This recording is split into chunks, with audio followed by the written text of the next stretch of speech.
कल सवेरे काउंटिंग होनी है और एक ये परंपरा रही है समाजवादी पार्टी की। अभी तो आप गठबंधन के साथ लड़ रही हैं तो आप घटक, उनकी बड़ी घटक दल है। एक परंपरा रही है पिछले अगर 4 या 5 चुनाव को देखा जाए, विधानसभा और लोकसभा का मिला करके, तो जब जब चुनाव हुआ है उसके बाद पोलिंग के बाद ईवीएम की रखवाली करने के लिए सपा के लीडर्स वहाँ मौजूद होते हैं। वो परंपरा इस बार भी हो रही है। क्यों? आखिर किस बात का डर है कि उसकी रखवाली? किसी बात में अगर रखवाली कर रहे हैं तो ऐसा नहीं कि वही कर रहे, बीजेपी वाले भी रहते हैं वहाँ पर। नहीं, बीजेपी का कोई लीडर नहीं दिखा। जब एडमिनिस्ट्रेशन कर रही है उसकी रखवाली, तो फिर समाजवादी पार्टी की विंग, क्या समाजवादी पैरेलल एडमिनिस्ट्रेशन चलाने की कोशिश कर रही है? नहीं, ऐसी बात नहीं है। अगर वो अपनी ये कहिए कि वो मतदानों का जो की रखवाली कर रही है तो इसमें कोई बहुत बड़ी बात नहीं है। क्या डर है? क्यों किया जा रहा है इस रखवाली? नहीं, डर तो खैर किसी बात का नहीं है। ईवीएम में जो रिजल्ट आएगा वो तो एक्सेप्ट किया जाएगा, और लेकिन रखवाली करना उनका हक है, कर सकते हैं। हम लोग जब गए हैं जाकर के बात किया पत्रकारों ने, तो उन्होंने कहा है कि ईवीएम चेंज किया जा सकता है या इसको टेम्पर किया जा सकता है, इस वजह से रखवाली कर रहे हैं। तो ऐसा भी है क्या? नहीं, चेंज का तो हमें नहीं लगता है कि चेंज होता है, लेकिन कुछ जगह ऐसा हुआ है, सुनने में आया है जौनपुर साइड में, कि वहाँ पे डीसीएम में ईवीएम जा रहा था, और वहाँ पे जब सपा वालों ने पीछा किया, उनको शक हुआ, तो वो डीसीएम छोड़ करके चले गए। तो ईवीएम वो चेंज ही हो रहा था वहाँ पर। ईवीएम जो वो गलत ईवीएम जो थे वो जा रहे थे।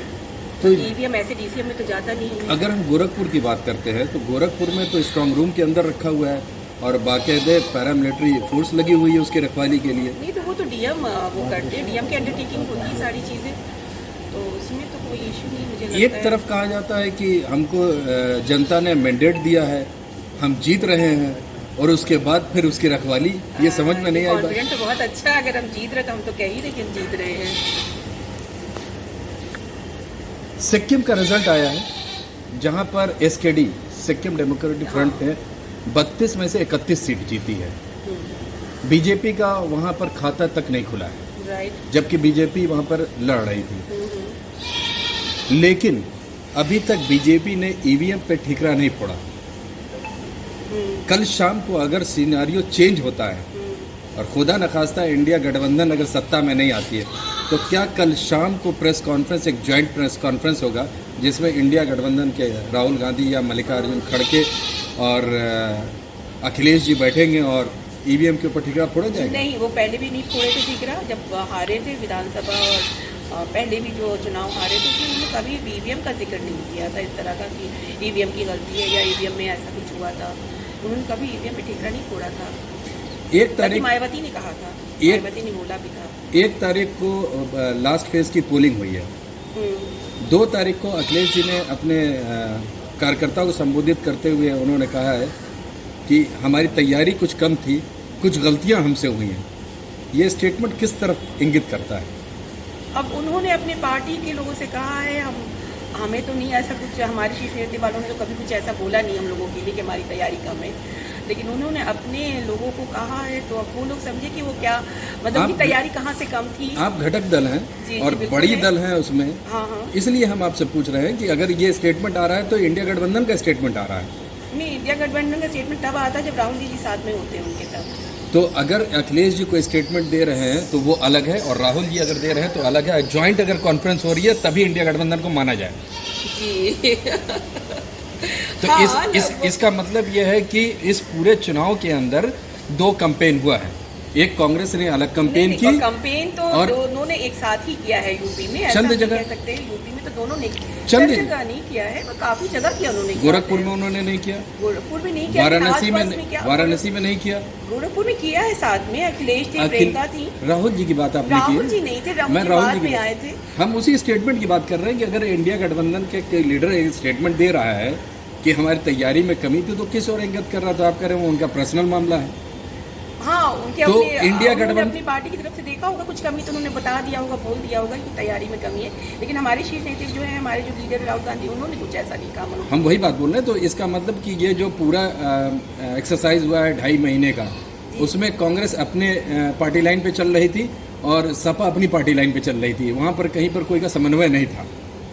ये कह सकते हैं? नहीं समझ में था भाई, बिना समझ में कि फिर तो आज इलेक्शन कंप्लीट होने के बाद स्टेटमेंट से आप डिनाई कर रही हैं उनके? मैं देखिए टोटली डिनाई तो नहीं कर रही हूँ, उनको अपने स्तर से लग रहा होगा कहीं ना कहीं कमी रह गई है तो उन्होंने इस बात के लिए कह दिया होगा। लेकिन ऐसा तो नहीं, कमी तो हमें नज़र नहीं आई। हम बहुत उत्साहित थे और बड़े जोश से हुआ है। हार दिख रही है, ये उसी का रिएक्शन है क्या? हमें तो नहीं लग रहा हम हार रहे हैं, हमें तो नहीं लग रहा। ये तो मीडिया कह रही है कि हम हार रहे हैं, इलेक्ट्रॉनिक मीडिया बोल रही है, कहीं ना कहीं प्रेस भी कह रही है कि हम हार रहे हैं, लेकिन ये सिर्फ इलेक्ट्रॉनिक मीडिया की आवाज़ है कि हम हार रहे हैं। वो कैसे कह सकती है, किस बेस पे कह सकती है कि हम हार रहे हैं? अभी तो काउंटिंग भी नहीं हुई शुरू। प्रिंट मीडिया ने भी जो एग्जिट पोल आए हैं उस पर प्रिंट मीडिया ने भी कहा है। एग्जिट पोल की अगर बात करें तो हम तो अगर पुरानी चीज़ों में जाएंगे तो पुरानी चीज़ों में तो एग्जिट पोल ने तो ये भी कहा था कि वो 2000 के नोट पे चिप लगी है। नहीं, एग्जिट पोल में नहीं, वो तो जब नोटबंदी हुई थी तो हाँ। एग्जिट पोल का थोड़ा सा आपको हम रेफरेंस दे देते हैं। जब वेस्ट बंगाल में इलेक्शन चल रहा है नहीं इस तरह की, और हम आपको रेफरेंस दे रहे हैं। जब वेस्ट बंगाल में इलेक्शन हो रहा था तो एग्जिट पोल ने कहा था कि बीजेपी 200 क्रॉस करेगी, मगर जब फाइनल रिजल्ट आया तो 100 भी नहीं पहुंची। राइट, तो हो सकता है यहाँ भी ऐसे ही हो इंशाल्लाह, मगर हो सकता है और होगा पॉसिबल 100% हम कह सकते हैं कि ऐसे ही एग्जिट पोल ने जो बोला है उसके अपोजिट भी आ सकती है। अगर उसके अपोजिट की भी मीडिया भी, अगर हम आपसे सवाल पूछ रहे हैं कि मीडिया किस बेस पे कह रही है इस बात को लेकर के कि ये जो आ रही है सरकार, ये मोदी सरकार आ रही है। देखिए, एग्जिट पोल के लिए सैंपलिंग ली जाती है और वो सैंपलिंग के बेस पर ही दिया जाता है।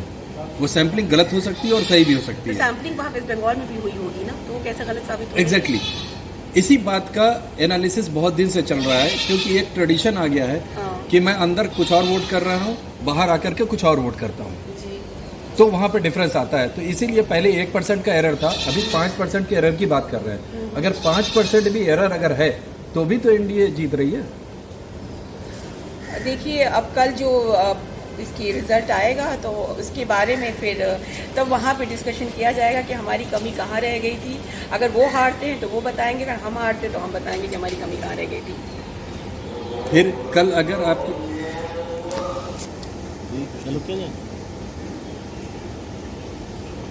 रूल की रोल ब्रेक के बाद फिर स्वागत है आपका।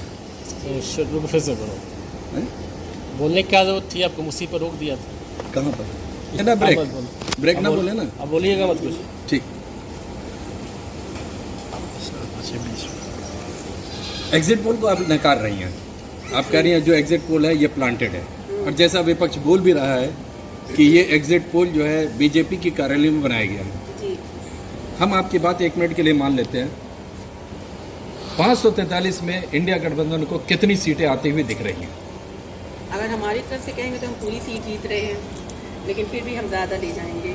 फिर भी 400 तो हम ले ही जाएंगे। कितनी सीट पर इंडिया गठबंधन ने फाइट किया आपकी बात?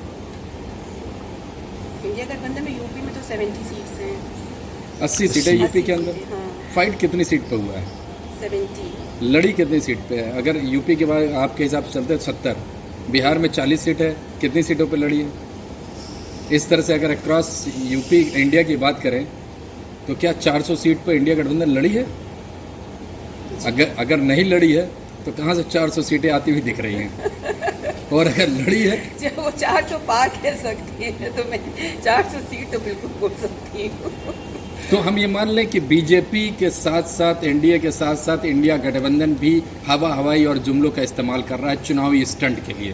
कौन? इंडिया गठबंधन? जी नहीं, हम जुमलों का इस्तेमाल हमारे शीर्ष नेतृत्व नहीं करते हैं, हम लोग बिल्कुल नहीं करते हैं। अभी आपने बोला कि अगर वो 400 पार बोल सकते हैं तो हम भी तो कर सकते हैं कि 400 मेरी सीट आ रही वो है। तो फिलहाल के लिए मैंने ऐसे ही तंज कसा है कि इस तरह, लेकिन कभी किसी ने बोला नहीं इस तरह का। उन्होंने प्रॉपर आंसर दिया, जितनी सीट पे लड़ी उतनी सीट पे अखिलेश जी का हमेशा ये रहा है, लेकिन जबकि आपकी डिनाई कर चुके हैं कि उनकी अपनी बातें हैं, उनकी अपनी पार्टी लाइन है, लेकिन फिर भी इंडिया गठबंधन घटा के इसलिए सवाल उठ रहा है। हमेशा उन्होंने बोला है कि बीजेपी जो बोलती है 400 पार, वो 400 पार नहीं है, 400 हार। जी, कैसे देखता है इंडिया गठबंधन इसको, खास तौर से कांग्रेस जब अलायंस हुई है उनके साथ, अखिलेश जी और भी पार्टी के साथ, तो उस नज़रिए से ये बोलते हैं कि उन्होंने मेहनत भी किया है, ज़मीन पे आकर के वो लड़े भी हैं इस चीज़ को और बहुत मेहनत किया है। हम अगर ये कह सकते हैं और आप लोग भी देख सकते हैं, मीडिया वाले भी देख सकते हैं कि कि इतना तो भाजपा वालों ने बिल्कुल मेहनत नहीं किया, उस ज़मीन पे बिल्कुल नहीं आए। उनकी सिर्फ रैलियाँ रही, उनकी सिर्फ रैलियाँ थी और कुछ भी नहीं था, शोबाजी थी और रैलियाँ थी। गोरखपुर के रोड शो की अगर बात कर लेते हैं तो 29 तारीख को रोड शो हुआ जिसमें योगी आदित्यनाथ जी लीड कर रहे थे, जी मुख्यमंत्री उत्तर प्रदेश रवि किशन के पक्ष में। जी जी जी 30 तारीख को काजल निषाद जी का रोड शो था, मगर गठबंधन से कोई शीर्ष नेता मौजूद नहीं था। अब हो सकता है वो गठबंधन के जो शीर्ष नेता नहीं थे तो वहाँ पे कहीं और कहीं वो होंगे, रैली में होंगे या फिर 30 तारीख आखिरी चरण, आखिरी दिन, शाम के 3 बजे 5 बजे चुनाव प्रचार खत्म हो रहा है, आखिरी के 2 घंटे में रैली हो रही है, रोड शो हो रहा है। अब और उस गाड़ी के ऊपर 28 तारीख को 29 तारीख को ऑलरेडी अखिलेश जी, प्रियंका जी, राहुल जी यहाँ आ चुके थे। यहाँ पे उन्होंने अपना, यहाँ पर आए थे वो, उन्होंने अपनी रैली की थी। राहुल जी गोरखपुर में नहीं किया था, उन्होंने रुद्रपुर में किया था। रुद्रपुर में किया था उन्होंने, लेकिन वो आ तो चुके थे यहाँ पर। इस बात का तो कोई सवाल ही नहीं उठता कि रोड क्यों नहीं आए। रोड शो की बात कर रहे हैं जहाँ पर दम खम दिखाना था, जी जनबल जहाँ पर दिखाना था, जहाँ पर लोगों को मुतासिर करना था, वहाँ पर कोई टॉप लीडर नहीं दिखा इंडिया गठबंधन से, जबकि इतने लीडर हैं, अरविंद केजरीवाल, राहुल गांधी, प्रियंका गांधी। अगर प्रदेश की बात करें तो अखिलेश जी, डिम्पल जी, आरएलडी की बात करें तो तेजस्वी जी, ममता जी, खड़गे जी, कोई नहीं दिखा। अकेले हमारे कैंडिडेट जो आपके इंडिया गठबंधन की वो मौजूद थी। वो बहुत महत्वाकांक्षी हैं और बहुत ही, वो खुद भी बहुत बड़ी लीडर है। वो ये कह सकते भीड़ इकट्ठा करने में माहिर है, समाजवादी कांग्रेस मिलकर। लेकिन वो भीड़ दिखी नहीं। तापमान बहुत ज़्यादा था, 29 को भी तापमान बहुत ज़्यादा था। नहीं, वो मौजूदा हालत में चीफ मिनिस्टर है माननीय योगी जी, फर्क तो पड़ता है। आपने एक शब्द इस्तेमाल किया, महत्वाकांक्षी। क्या जननायक जो है उसको महत्वाकांक्षी होना चाहिए? बिल्कुल होना चाहिए। वो नहीं करेंगे, अगर महत्वाकांक्षी नहीं तो आगे कैसे करेंगे? एक लक्ष्य तो होना चाहिए। तो कल की डेट में अगर वो एमपी बन जाती है तो महत्वाकांक्षा तो बहुत ऊपर चली जाएगी, तो फिर तो वो किसी से मिलेंगे नहीं। नहीं, क्यों नहीं मिलेंगे? क्या क्या लीडर कोई बन जाता है, चयन हो जाता है या वो जीत जाती है तो क्यों नहीं मिलेंगे? क्या कोई लीडर मिलता नहीं है किसी से? आपके पड़ोस की बात कर देते हैं, बांसगांव की बात करते हैं। कमलेश पासवान जी वहाँ से 2 बार सिटिंग एमपी रहे हैं और इस बार उनका विरोध इसीलिए हुआ है कि 5 साल में दिखे नहीं। आपके डुमरियागंज की बात कर लेते हैं, वहाँ पर यही मसला। आपके संत कबीर नगर में बात कर लेते हैं, परवीन निषाद जी वहाँ के एमपी, वहाँ पर यही विरोध था कि ये 5 साल में आए नहीं। अब जब इलेक्शन आया है तो उनके पिताजी भी आ रहे हैं, संजय निषाद जी और परवीन निषाद जी। तो इतने सालों में वो सांसद तो ये तो रह करके- बाहरी जो भी पैराशूट कैंडिडेट आता है उसके साथ ये कहानी है, और ये भी पैराशूट कैंडिडेट है। नहीं, ये नहीं कह सकते पैराशूट कैंडिडेट है। इनका ससुराल भी यहाँ महुआ पार की तरफ है, बेसिकली कहीं ना कहीं गोरखपुर से जुड़ी हुई है और 14 साल से यहाँ पर लड़ भी रही है।